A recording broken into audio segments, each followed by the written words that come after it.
At 2:43 p.m. on a Thursday afternoon, my new division director put my compensation package on a shared screen in front of 11 colleagues and called it a liability the company can no longer justify. I remember the exact time because I'd glanced at my watch right before the slide appeared. Force of habit. I'd spent 22 years in this industry watching the clock, timing client calls, calculating how many hours a deal took from first contact to signed contract. Numbers were my language. I just never expected to become one of them.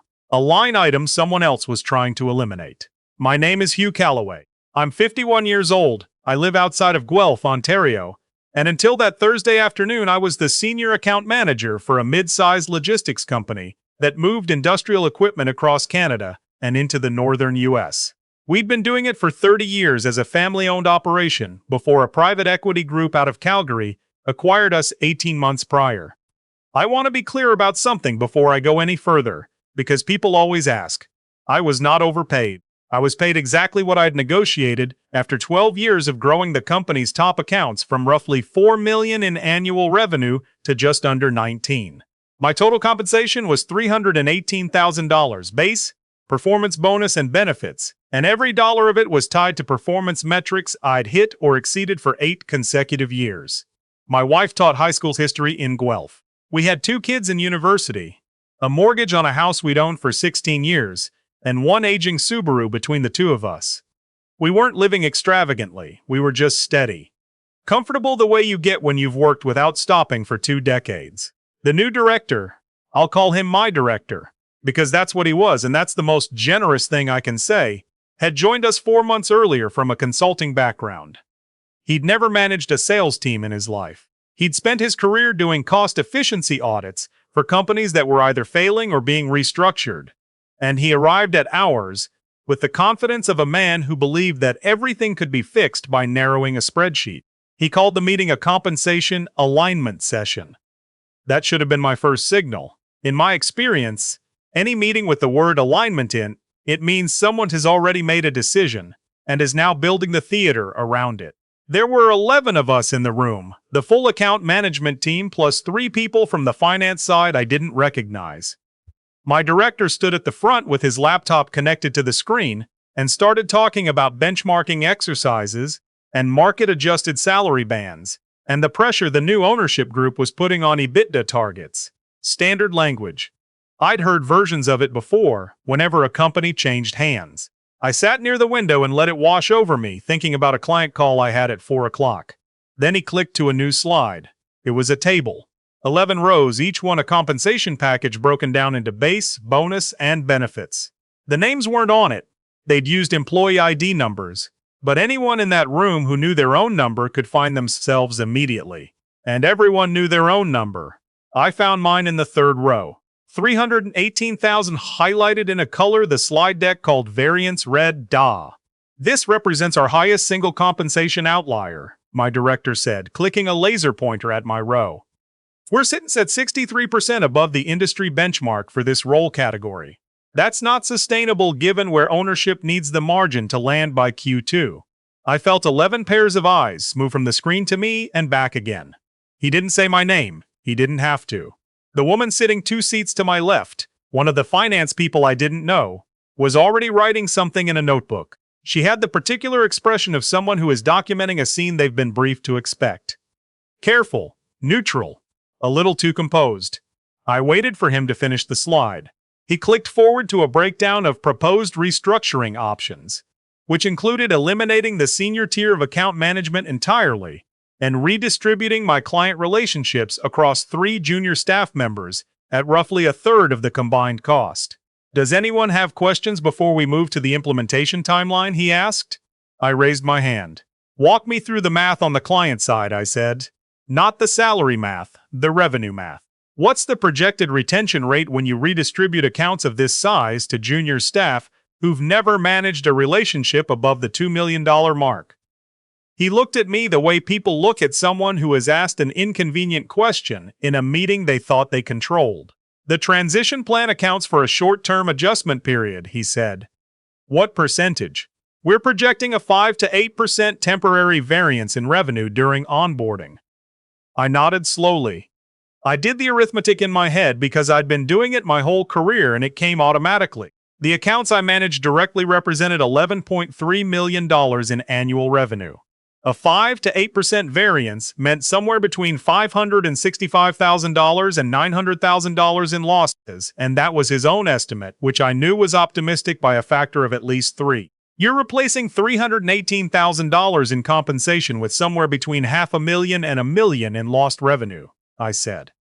Before you account for the cost of onboarding 3 new junior managers and the time it takes to rebuild client trust, Hugh, he said, using my name for the first time.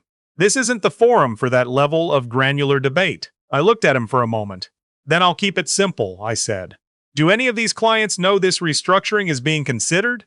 Client communications will be managed as part of the transition.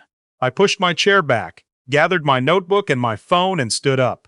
I'll save you the transition, I said. I walked out. Not dramatically. I didn't slam the door or say anything else. I just left the room, walked down the hall to my office, and spent the next 40 minutes at my desk doing something I should explain. 3 months earlier, at my wife's suggestion, I'd quietly reached out to a competitor, a regional logistics company based in Hamilton that I'd known for years, run by a woman I'd competed against and respected for most of my career. She'd mentioned at an industry dinner the previous spring that they were looking to expand their enterprise accounts and that she'd be interested in talking if I was ever open to it. I'd taken her seriously enough to have one conversation, but not seriously enough to follow up. I had a good job. I liked my clients. I didn't see a reason to move. After the equity group arrived, my wife started asking questions. She's a practical person. She'd watched what happened to her school board when a new administration came in and started cutting the people who'd been there the longest. She said to me one night, "They always go after the most expensive thing first, even if it's the most valuable thing. Get a backup, Hugh, just in case." So I had a second stage recently with my competitor in October, and a third in November. And by the end of November, she'd put a formal offer in writing, $295,000 base, performance structure tied to new accounts I'd bring in, and a clear path to equity participation within 3 years. I'd held on to it. I hadn't signed it. I wasn't sure I wanted to leave. After I walked out of that meeting, I called her directly. "Is the offer still on the table?" I asked. "I haven't looked at anyone else," she said. "I was hoping you'd come around." "I'm coming around," I said. "I want to be specific about this because I know it's the part that sounds reckless from the outside. I didn't resign on impulse. I'd already confirmed the offer. I'd already done the legal check. The non-solicitation clause in my contract covered direct poaching of clients for 12 months but didn't prevent clients from following me independently if they chose to. My wife and I had talked through our finances the previous month with enough detail that I knew we could manage 3 months without my income if we had to, which we didn't end up needing. I submitted my resignation that afternoon. 2 weeks' notice. Professionally worded. No mention of the meeting. I thanked the company for 12 years. My director called me within the hour. He wanted to talk about the misunderstanding in the meeting and whether there was a path forward.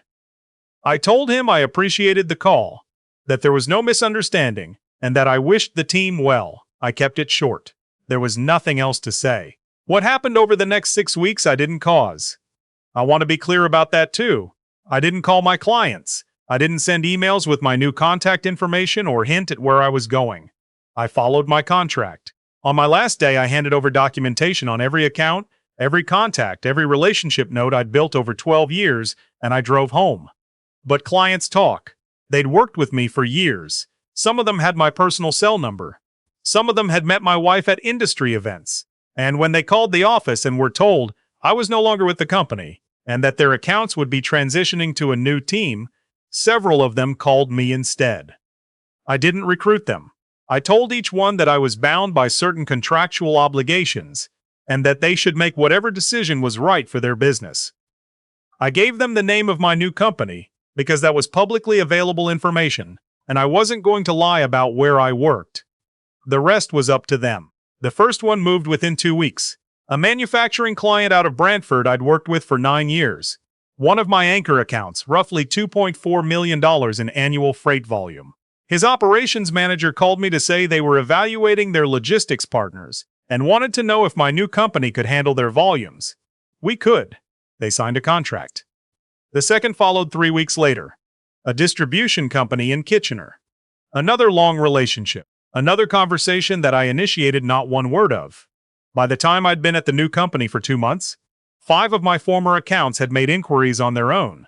4 of them converted. A 5th was still in evaluation. I heard through the industry network.